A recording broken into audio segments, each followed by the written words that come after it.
Welcome to the Vision to Success Digital Marketing Workshop. These are free, regular workshops that are designed to help you to take your vision and realize it in a successful business. The overall structure for the next hour will be a short introduction as to who we are and what Vision to Success is all about. And then I'm really delighted today we've got an educational presentation by David Pugh, and I'll do a bit more of an intro in a minute. This is the last one before summer, and then we break, and then the next one will be on the 14th of September. There will be a chance to ask questions at the end.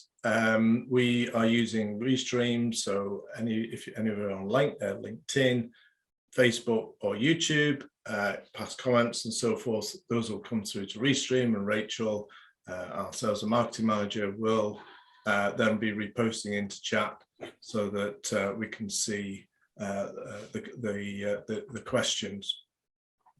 And then at the end, there will be time to answer those questions and have a discussion and talk about some of the things. One of the things we'd like for people to go away with is actions that they can then get on with. And as I say, David will be here. We run this thing to 12 o'clock. We will have time for questions and things pertinent to your particular projects, and then hopefully we'll get a chance to find out what actions you're going to take away from today. Okay, so first of all, we're going to have a short introduction of what Vision to Success is all about.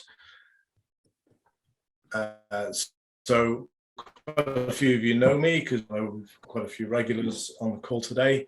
I'm a business coach, business and digital coach, got qualifications, founder and managing director of Cub, which is we both provide support and help through the Vision to Success, and we also are a full one-stop agency for any of your marketing requirements. My daughter joined me 7 years ago, and we've now got a team of 7. And over the sort of 20 years I've been working as a coach and specialist, I've worked with over 500 companies for over the last 20 years. I've been using technology since 1984. So I just need to mute one or two people. If you could stay muted, that'd be really cool. And we've got 30,000 connections on LinkedIn, so I've been around quite a bit. Okay, so running speaker view during the presentation, and then gallery view when we have the interactive sessions. Please use mute when not talking. And then I think, given that we've got quite a few in the room today, if you'd like to raise your hand electronically when we do start the discussions, then it'll be easy to see who wants to ask a question, and then hopefully we'll have a good chat at the end. Okay. So why do we do this? I mean, this is, we've got screens, microphones, and all sorts here. Why do we do this? It's well, we want to make the world a better place. That sounds a bit trite, but there's so much not so good stuff going on. It's good to have some things that actually are free and you can get something out of it, and we can share and collaborate, and hopefully make things better for everyone. And because it's marketing oriented, we're here to help you solve your digital marketing problems. And we are looking to build a community of support. And I don't just mean people who use marketing, but also marketing professionals and also marketing suppliers, so that we can create a heady mix of people who need help and people who can provide help. It's not just about ourselves. We have done quite a bit of stuff to facilitate all that. So we run these Wednesday morning workshops, starting again on the 14th of September, running a week every fortnight with myself and guest speakers. We've also got a book, so if you want the detailed knowledge, you can buy the book. It's on Amazon. we've got a few some online courses, and we've got developing another one at the moment. We have got an app which we're soft launching at the moment, which will help you do your strategy and implementation. And we're currently building in financial models so that you can budgeting and costing as well. And then we do a fixed price strategy and implementation planning projects for people as well, for those who want that outside help to help them.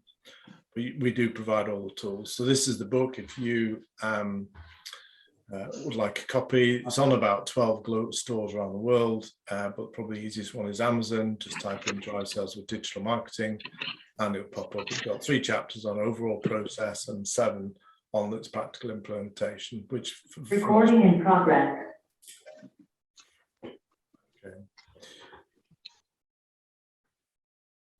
Okay. We also use a platform called NetHub, which is building an online community.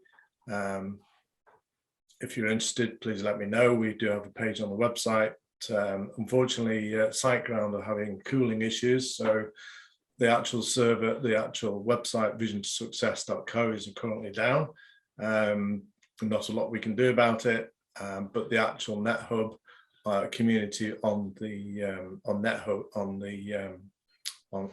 is fine. So if you'd like to be part of that community, please let me know. Okay, I'd now like to introduce our guest speaker for today. That is, so one of the things about, we work with a lot of high growth companies who are often going to seek funding and so forth. And it's got to be one of the hardest things ever to get that funding and but also to prepare a slide deck that really gets that message over. And so securing investment for your project can be extremely challenging. And although you're raising money, it's very much a marketing campaign. So I think some people treat it as go and get some money, but actually it's just a full-on sales. And so you need a proper investor deck, and you need somebody who's an expert in that. So today I'm delighted to be joined by my guest speaker, David Pugh, founder of Scrub the Deck, who's going to illuminate us on the critical elements of an investor deck and that will secure that crucial funding for your next project. So I'll stop sharing, David, and then you should be able to jump on and share. Okay, can everyone hear me okay? Am I on live? Yeah, you're great. That's brilliant, Great. thank you. Right, so if I share my screen and I'm going to share my deck. Everyone see that okay? Yep, looking good. Okay, great. Is that in the way? Okay. Right.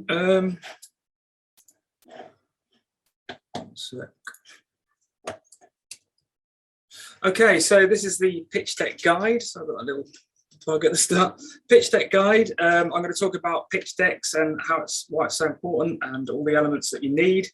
First, I'm going to just introduce myself, so you get a bit of history about what I'm about. So this is me, David Pugh. I've been self-employed since 2007, so I haven't had a job as such since then, which is a good thing.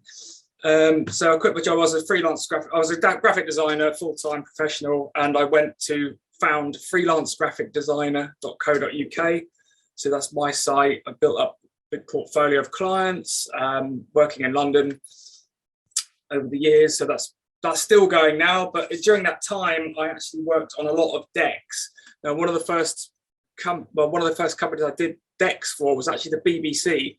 So after sort of establishing myself as a designer, I was hired and worked with the BBC to create offline presentations for exporting programs from the BBC. So the BBC make much more money from exporting their shows out than they do from the license payer. So to get a package, a presentation for big networks in America and all over the globe for big brands like Strictly Come Dancing and Doctor Who and Top Gear, these decks had to be quite fancy, multimedia, lots of video, but they also had to tell a story and get that message across. So that's sort of where that started. But then since then, I've also worked on a lot of other decks, sales decks, investment decks in multiple industries such as luxury sector, sports, tech, and travel. So then last year, I sort of specialized into that, working with a business coach quite closely to sort of work on this is like the highest value problem that I can solve. So I founded Scrub the Deck. It's only been about a year.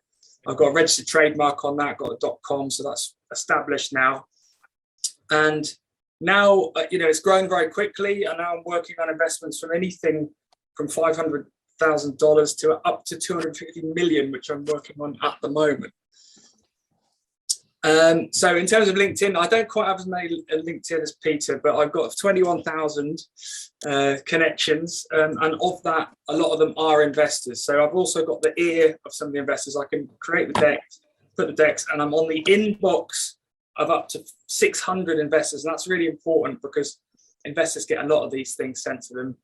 But someone that they kind of trust, they will open my email, they will read the deck. So that's a very important part of the strategy. Write the deck, complete it, help my clients get the deck right, and then be able to give it to investors as well, and it be opened. So I'll get on to like the content of a pitch deck now. Now, I hear this a lot. Founders are confused about the different types of pitch deck, right? Do I need a teaser deck, a detailed deck? Keep muted someone. Do I need a teaser deck? Do I need a detailed deck? Do I need a full business plan? Do I need a presentation deck? I'll just quickly go through the reasons why you only kind of need one. So if you think about trying to connect with investors or trying to send out decks, it's a little bit like dating, right? If you go on a date and you want to impress, if you send them a teaser deck, that's a bit like going on a date and really not talking very much, keeping your cards close, not sharing very much. You're not really going to get a second date. If you go full business plan, that's a bit like proposing on a first date. You're going to the investor and you're going to give them tons of information, facts and figures and documents, and it's too much. The thing is, you can kind of integrate those two things into one deck. So it's kind of like a detailed deck. There's a sweet spot of information, not too much, not too little, but that deck needs to get you a meeting, right? So the way it can be a teaser deck is that you can present it nicely, and so they can scan it very quickly, because they will spend not very much time on this. Right? They'll flick through it in 5 minutes. So as long as it can be quickly scanned, then you kind of don't need your teaser deck. If you send a teaser deck first, you're going to still have to send them a detailed deck anyway. So I would say don't bother with it. Get one deck. Now, the full business plan aspect, you can, with it being a PDF, you can externally link to extra stuff. And I'll go through that as we go through this content. So that kind of negates the full business plan. If they want to invest, they're going to go through proper due diligence with you. So all of those facts and figures will come out anyway.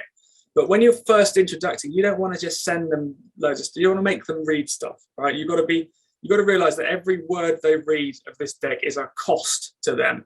It's a cost of time, and that's their most valuable asset. And then the final one is the presentation deck. Now that's basically your normal pitch deck, but without the words, just bullet points. And this is going to be like this that I'm going to talk through now. So you've got to realize investors, they see about 100 decks a month. You've got about 5 minutes. Okay, so this is why you can't waste stuff. You can't waste your time. The standard is extremely high. If you go in with a little PowerPoint thing that you've done yourself and you don't really know what you're doing, forget it. They won't get past the first page. So I'm going to go through all the different sections of the deck. The first one being the introduction. I also like to say that it's good to have these little title slides because it breaks things up. It allows people to understand what these next sections are. The brain's very good at concentrating on 3 things. So if you can make them in 3s, not all these are in 3s, but if you can make them in 3s, it's quite good. So on my introduction section, I've got elevator pitch, problem and solution. So a lot of people sort of start with a problem. I don't like to start with a problem because it starts on a negative. I like to start on a positive. So your elevator pitch, people are familiar with this term. You've got 10, 20 seconds to impress them, to tell them what it's about. So what would you tell an investor in an elevator pitch? You definitely highlight your positive vision, what you want to change in the world, right? What does it do? What's your main goal, your main vision? You want to try and share that. You want to quickly list achievements, accolades, awards, that kind of thing, anything that paints you in a good light. You want to talk about your customers and your clients and your traction, especially if you've got things like, big brands, that will say a lot about your company. So KFC's one of our clients, suddenly, the fact that that's like a shortcut to say that how much they would have done their own due diligence on you, and they trust you and they use you. So that's a big tick. And then it's important to give them a reason for investment. Like you want to try and invite them in and say, come on this journey with us. We want you because, or you need this investment because, give them a reason. Because hopefully the challenge of each page is to just make them read the next page. And if all those ingredients are there, they'll read on. So now we get to problem. Define it in simple terms, quite obviously. Maximize the pain of that problem. Make the investor feel it or identify with it. And put a dollar amount on that, because investors, they do think in terms of money, and if they might not see it as a problem, but if you highlight the actual cost of that problem, suddenly they understand that it's a problem, right? Here's a quote. All good pitches should have at least one Elon Musk quote. You get paid in direct proportion to the difficulty of the problems you solve. So you could talk about difficulty. You can also talk about the value of the problem you solve. That's why it's important to put that dollar amount in there.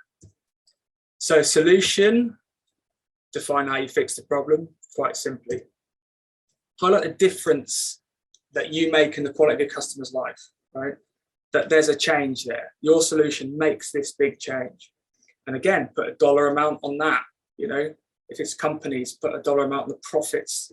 It's quite obvious, like that. If you add money to it, if you add stats, and the biggest stat of all is the money stat, then investors are going to be interested in that. So you've highlighted your elevator pitch, the problem and the solution. Now the next logical step is to talk about the product. Hopefully now they're interested by the problem and the solution. They want to know about your product. So why is there a picture of a beach here? Well, if you think about an airline company, and their product is not really the airplanes. Their product is the beach, is the destination, is the result. So when you're talking about the product, it's good to focus on what result it gives, paint that picture. Wow factor imagery will really help. So if it is a product, invest in good photography of it, or CGI imagery, or if it's a service, then find good photography that illustrates that emotionally. Put the investor in the headspace of the customer. They will do that anyway. So even if you're B2B, the investor will still think, who is the actual end customer? Are they going to buy it? Why are they going to buy it? And this is another thing. Now, this is what I'm talking about, putting in external links. Now you've got the product overview, especially in tech, which is why I do a lot of work in tech. Consider doing a link to a walkthrough video, and make it short and engaging and charismatic, but, a minute maximum. Screenshot, this is how you sign up, this is our main features, but don't make them have to sit through it. Make that an option, because they're not going to sit through it the first time. They're going to flick through at high speed, 5 minutes. But they want to go back and go, I wonder what that product's all about. They can access it straight away. So now talk about product benefits rather than the features. So if your product is an umbrella, you could say that the feature is waterproof material, but the benefit is that it keeps you dry. So it's important to just focus on benefits. Keeps you dry. Curved handle, a feature. Comfortable to hold is the benefit. Expands and contracts, that's a feature, but it means it's easy to store. So make sure, at least if you do highlight the features, make sure you give the benefits as well, because they might not always be obvious. We talk about customer. So you want to demonstrate on the next slide who's it for, that you will really understand at a detailed level who your customer is.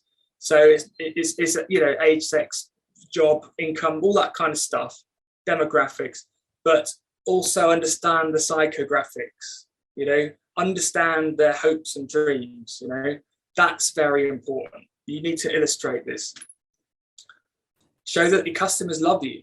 That's very powerful, you know, because if the investor hasn't got it so far, don't really see the problem. Okay, it's got a value. Okay, I can understand that now. Even if I don't understand as an investor, if I see video of customers raving about your product and 5-star reviews and thousands of followers, that's enough social proof for me, that there's something good here. You cannot fake video testimonials. So, and again, you can link externally to a website or something on your page. Don't make them sit through it, link to it. So now, after you talked about all of that, we're going to talk about the core technology. Now, it's important to show that the point of this slide is to demonstrate that there's a moat around your castle. That means that it's protected. Now, if you think about it, if you're asking for 5 million, if an investor's there thinking, well, for 5 million, I can just make this myself, or for even 500K, I can make this myself. If they've got that impression, they're not going to invest. So there's game over right there. So you need to show that you've got, your intellectual expertise, the amount of money you've spent on it, the people that you've worked with, the number of years, number of prototypes. You need to really emphasize how strongly protected it is. Avoid highly technical language. You can't assume that the investor will know about the technology, the ins and outs. It's built on a .NET core. It uses JavaScript, blah, blah, blah. It's not important, so don't talk about technical language. Just talk about the top level stuff. Again, if they want to dig in deeper, that'll happen in the due diligence process. They'll maybe have a meeting with your CTO or whatever. So avoid it for now. But do explain that the tech's deployed in a unique way. So highlight how you're different. So that's all the product section, right? So you've got all that. So now they understand the intro, what you're all about. They understand the products very well.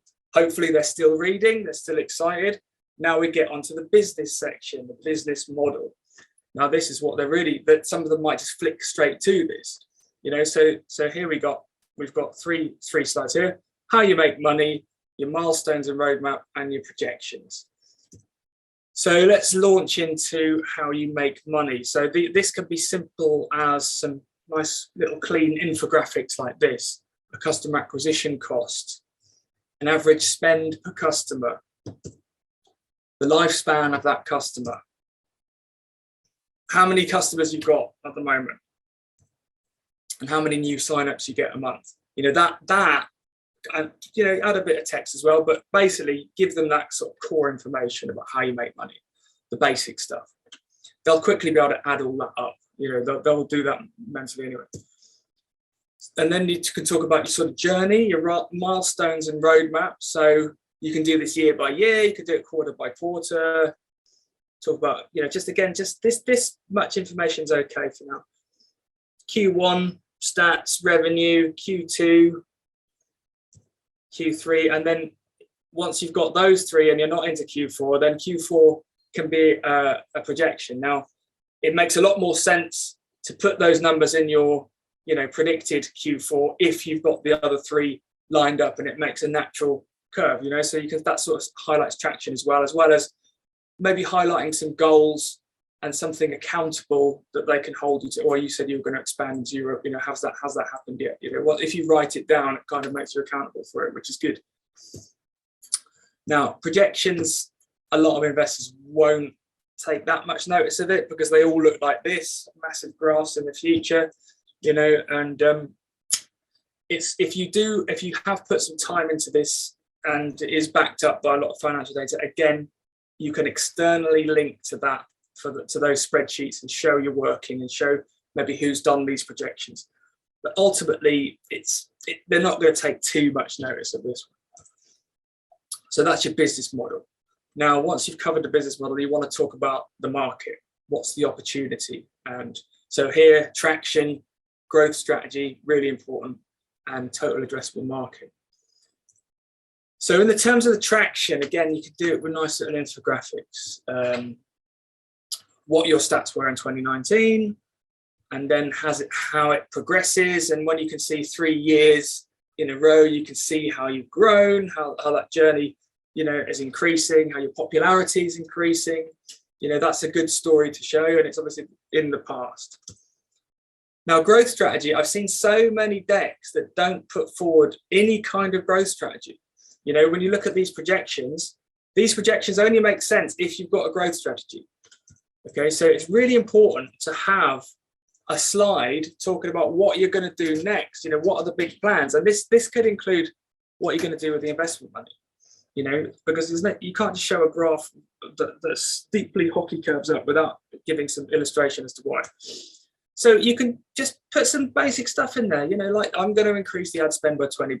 This is going to increase customers with 1,200, like just some simple stats like that. We're going to be doing this. We're going to be doing more public speaking, and this is going to bring in so-and-so customers a year, or something, or all three, or maybe even more. We're going to develop and innovate 3 new products to it, and again, these are things that you can be accountable to, but it just shows that you've got that vision for the future, not just plodding along in the same way. So total addressable market, they need to, if they don't understand, and again, you can't assume that they do understand the market, show them the total addressable market, the TAM. A lot of decks have probably heard this term TAM. So that's like the total. So that could be a big figure. It could be hundreds of millions, it could be billions. But it only really makes sense if you have the next 2 metrics, which is the serviceable addressable market, which is a smaller chunk of that total addressable market. So that's the percentage of the TAM that you can reach via your own business model. So it might be geographic, it might be how you sell, or whatever, what it is, whatever it is, the product, whatever. So that's that portion of that bigger number. It gets to be a smaller number, and then an even smaller number of that is realistically what your market is, which is your serviceable, obtainable market, who you can realistically capture. Because unless you've got a monopoly, you'll not get all those customers. Your competition is going to get some. You might need to fight, you might need to try and steal some of those customers, or you might need to find customers that they haven't accessed yet. So that's really, you can see how that big number goes down to a small number. Investors will want to see that you realistically understand this. There's plenty of ways you can calculate this. So that's the market section. Now we want to talk about the why us section. So straight away, competition analysis. You never want to say, we're completely unique, we have no competition. There's no way. If you don't have any competition, you're not in an industry that's worth anything. There's no way you don't have competition. You might have a very innovative product, which is great, but highlight the competition, highlight things that are similar, highlight other options for the customer, because I tell you that the investor will know about this, and they'll certainly research it. So dig into this. And also the thing is, you don't realize how many other companies the investor might have seen similar. So you'll never be able to find all the competition. So don't be surprised if they come back and say, this is a crowded space, because I've heard that before. People who have something highly innovative, other people can independently come up with the same idea, and they're all sending to the investor as well. So, you will never be able to identify your competition, but certainly you can do a little table like this, which shows some of the things that you offer that maybe your competition doesn't offer. So you want to highlight the competition. You can even write little stories on each one if you want. And you want to highlight how you're different. So then this is another really important one, your team profiles page, right? So you want to talk about maybe 3 core members, the founders. Certainly, if you're in tech, you want the CTO's profile in there. You want the managers, the founder, the owner, and maybe one other person that's key. You don't need to have a full team, but you do need to write about this amount of text for each person. I've seen a lot of people that just go name and job, and that's no good for an investor. They really want to know. This is your chance to blow your own trumpet here. And it's easier for someone else to write it than you to write your own one, because we always see our own achievements as kind of like not that important. And sometimes it takes other people to show you, well, you've done this, you've done this, you've done this. And you go, oh, okay, I suppose I have. So put that in. If you're sort of pre-revenue, this is so important, this page, because the investor's not investing even in the business, they're investing in you. So if you've already made a company that's done 1 million and you've sold it, you know, and you haven't got any sales on this one, then this slide is going to be so important, because they're buying your intellectual property, they're buying the trust in you. Also, it's a chance to show the team synergies. You know, if one person's very good at sales and the other person's very good at operations and the other person's very technical, that's a perfect synergy of skills in your team. So highlight this, talk about yourself, don't be afraid to blow your own trumpet. So that's that section, and this is the final section, is the ask, you know, the whole reason for the investment, really. So a core financials table is absolutely essential. Now, this is a good format for it. You don't want to be going to it. This is like a top level view of your finances. And what I'd suggest is you do kind of the last 3 years if you've got it, and then the last year broken down into quarters. And it's exciting to see a recent change in revenue or profits. You know, so if you do have that, you know, show that, because that'll be exciting for the investor. They'll ask, well, wonder what happened between Q1 and Q2 that caused that big growth. But these sort of stats, the sort of things you want to put in your top level. If this is 100, you know, so if your top level revenue is 100, you know, just break it down: cost of goods sold, your gross profit, operating expenses, operating profit, interest, earnings before taxes, net expense, and net income. So if you just at least do that, and again, I really recommend, it shows a lot of confidence. If you've got more financial data, just link to it, external spreadsheets. And then if the investor wants, if they are really interested in it, they can download it and they can have a good look at it then. Remember, this deck is to get you a meeting. That's all it is, you know. And that's where the investment will happen, at the meeting. And then kind of the final bit of the pie really is this pie graph, which is the use of funds. You know, what are you going to do with that chunk of money? This is important, you know, it's just to sort of highlight how you're going to spend it, what you're going to do with it. Pretty self-explanatory, but again, a lot of people forget to put this in. Yeah, and that's it. That's if you get that information in there, you're done. And then obviously you want the contact page. Here's my contact page. I've got an ebook which outlines all of this. So if you want the ebook, you can go to scrubthedeck.com. You can email me, dave@scrubthedeck. I've got some slots this week if you want to have a meeting, a little chat, a little strategy chat. I've got a few slots, so just book in. You'll see on the website, I speak to Dave, talk to David, link, and you can book a call with me. And that's the end of my presentation. Thanks for listening. You're muted there, I can't hear you. Does help. Could you unshare, please? Yeah. Hang on. What is it? New? Oh God! Stop share. Got there again. Should know how to do that by now. Yeah. Yeah, we've all done plenty of those, haven't we? David, thank you very much so much for a very useful presentation there. It's funny, you know, most of us probably in the room know all this stuff, but then put it in the right order and getting that focus into the document, I think is really yeah. I should have said actually that the reason why it's in that order and that structure is because I've actually taken the time to speak to investors. So I've talked to them, and that's kind of their structure, really. You know, I've done a lot of research myself, I've read a lot of books, but talking to the investors, you know, and sending them the ebook and going, look, does this make sense? One of the investors that read it said, this is so good, I'm going to use it as my guide to check other pitch decks. So that was the best endorsement I had, really. Absolutely. Well, Jeff, what would you like to? What's your question? Well, congratulations. I thought that was fantastic. I've seen other presentations of how to do a pitch deck, and that's certainly the best I've ever seen. One of the things I do tell clients, though, is to at least do a business plan before they do something called a pitch deck, because what I find, if they go straight to a pitch deck, what you realise, and they realise, they haven't actually thought through the strategy.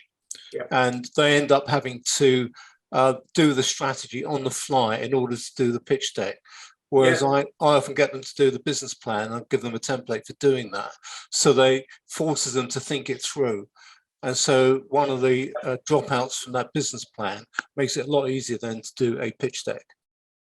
Yeah, absolutely. And you can link, like I said, I think that's a great way of doing it. Do that first, then get the pitch deck, which sort of shows the sort of emotional story and all that, and gets them interested in the idea.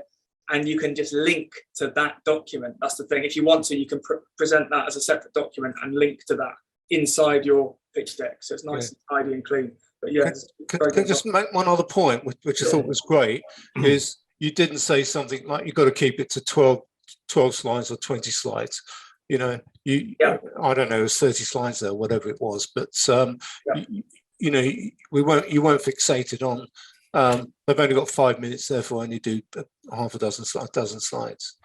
Yeah, absolutely. It's about how long it takes them to read it, rather than how many slides. Because, like I said, you can have title slides which you flick past in 1 second. You can have a slide with a quote, with a statement. They're very powerful, you know. So yeah, the number of slides doesn't matter. The size of the document in megabytes matters. If you're sending it, you can't email a 30 meg file. No. You know, you have to link to something. But just, you know, it's not that difficult to make it a 5 megabyte, 2.5 megabyte file. So yeah. What do you think about, you know, because I've worked as a business coach and doing business plans and etc. But some of those, what do you think about using that as like a checklist? You know, obviously not do the deck, but as a checklist to sort of to go through. Right, does the business plan actually pick up on all these things? Because sometimes you see business plans, and you know, we get decks in, sort of saying this is how we want to market something. We go, well, actually, you know, you're not very clear on these things, so we've actually used it as an agency just to almost checklist when we onboard people, to actually see if they've actually thought about stuff, because sometimes they come to us with no strategy. Yeah, well, I agree. I mean, I give that ebook out. Oh, sorry. I was just saying, I give the ebook out as a guide, you know. So even if they don't work with me, you know, if you follow that guide, you're going to have all the ingredients. So yeah, that's brilliant. Any questions, Sarah? Did you want to ask some questions? Because I know you're very interested with all your tech companies that you work with. Let me unmute. Yeah, no, that was really helpful, David. Thank you for that. I did put in the chat whether you could share one. I appreciate they're very sensitive, but whether it's an old one or whether you can take all the financials or anything sensitive out of it, I'd be interested to see your approach visually.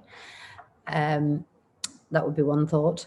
Yeah, the tech companies, I find you made a really good point about, I made a note of it here, about keep it top level. I find, particularly with tech companies, they really focus on the platform or the mechanism that they deliver it, and not really what they're achieving. You know, there's a classic one about, you know, if you need to drill a hole, you're more interested in the hole being created as the end result than the actual tool that does it. And I find tech companies particularly get engrossed in APIs and, you know, mechanisms, and kind of get very involved. I think businesses generally, I find, get very involved in what they're doing and not really the need and the benefit and the customer. So constantly I feel I'm drawing people back to the message, the benefit, the actual top level, what's happening here, you know, why we're here, why we're doing this. But you highlighted that very well. So no, I think it's very clear. Thank you. Yeah. So David, if you want to, you know, because I'm always keen that people take away actions, things they're going to do. So what thing out of all that would you sort of say as the big takeaway from your presentation today? Well, I would say don't take things for granted. Do follow a very tried and tested system, because the standard is extremely high.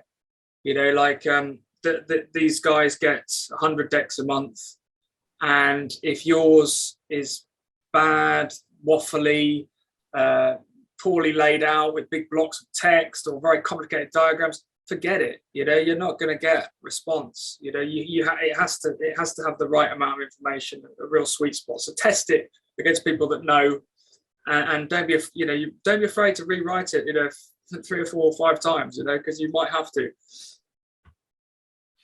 Brilliant. Okay, well, if nobody's got any more questions, I'm very happy to do, well, you've got all the contact details in the slide deck. As soon as SiteGround decide that and fix the problem and put our website back up again, the recording will be up there. We'll have a transcript, we'll have David's slides. Please contact David direct if you do have any questions. Happy to do an introduction if you prefer me to introduce you to David. It's really interesting if you look at the slide which shows David's competitors, and there's plenty of people who say they do slide decks. I mean, we occasionally do slide decks, but it's always under the sort of working for a particular client who knows what they want to put in it. But if you look at the bit for me and why I was so excited to have David on here, because not only does he will you do a slide deck that's you've got a high chance of getting it, he's got a network of 600 people, and I'm sure David and I will be talking in the future when a high growth company comes to us and says, look, we need to launch X, Y, or Z, and so well actually go speak to David because he'll give you the money which will help project you. So yeah, super excited for today. So Jeff? Yeah, I think what I've learned as well is that any slide deck I've done in the past is always improved by giving it to a graphic designer. Yes, absolutely. I think design's critical. You've only got very short time to get across a whole bunch of really useful information. Yeah, the advantage of that, but there's quite a few, but you're talking about visual communication, and you're also talking about how they're perceiving you.